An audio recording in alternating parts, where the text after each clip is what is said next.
very top of his list of priorities is this man, former Senator Jim DeMint, former Republican Senator from South Carolina and president of the Heritage Foundation. How are you, sir? And welcome back here to America's Newsroom. I know you're hoping for a Merry Christmas. You'll get it if you get tax reform across the board, which I know is your #1 priority.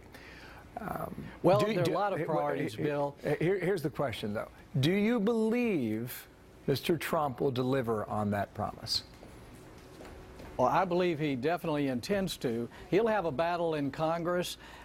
There's a lot of political pressure to keep the tax code complex. A lot of big players here in Washington like all the loopholes, and so it'll be a fight. But I think America's ready for it. We've been working on tax reform ideas for a number of years here at Heritage, and we think there are a number of people in the House and the Senate across America who are ready for us to get rid of this stupid tax code. It really does cost us jobs. It makes it hard for us to trade with other countries without losing because our companies are paying so much more in taxes. All right. Mike Pence was at your event last night. In part, he said the following. Just listen here.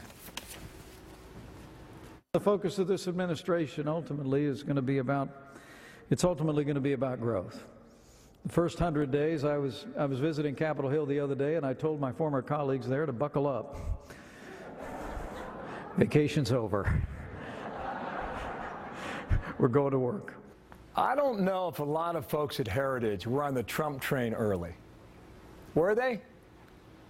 Well, that's not what we do at Heritage, Bill. I mean, we provide resources. We provide people, expertise, policy ideas, research.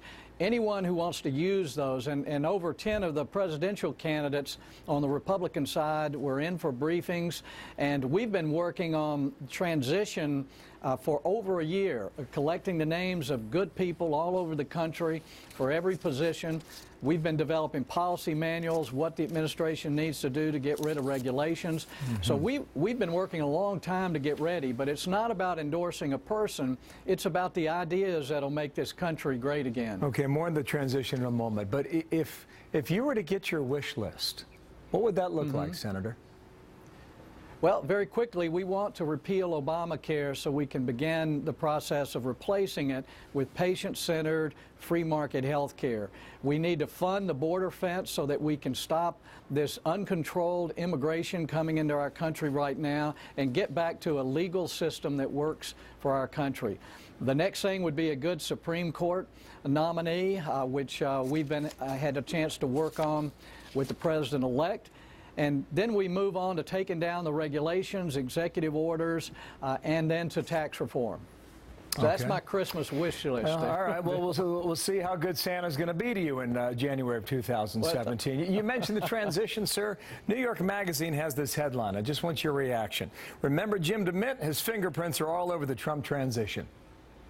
Guilty as charged? Is that true? Well, no. Well, I think it's a mistake to think we're directing anything or have any authority.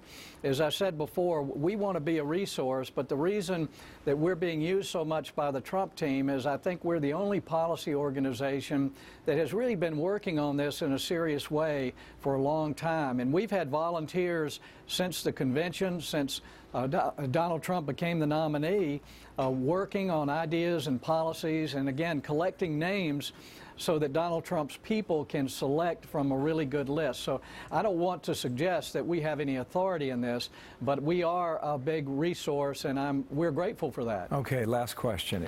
If you were to imagine a new economy, the way you lay it out, what's GDP?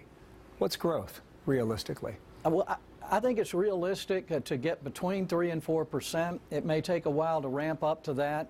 But a lot of that is just in the attitude of investors, risk takers out there, which we've already seen some move to the positive side. If people believe we're going to take apart some of these regulations, get Obamacare off their back, change Dodd-Frank, if they believe that the president is really going to try to create a better business environment, they'll start investing right away. So it's my hope within the next couple of years that we will see growth between 3% and 4%. So 2 years is the horizon you see then? Well, I hope to see it quicker than that, and we very well might. The way things are going now, if regulations, a lot of these executive orders can be taken away in the first day of the presidency, I think you'll see a lot of investment and growth right away. We will see. Senator, thank you for your time. Merry Christmas to you. Jim DeMint there from the Heritage Group there in Washington. Thank you, sir.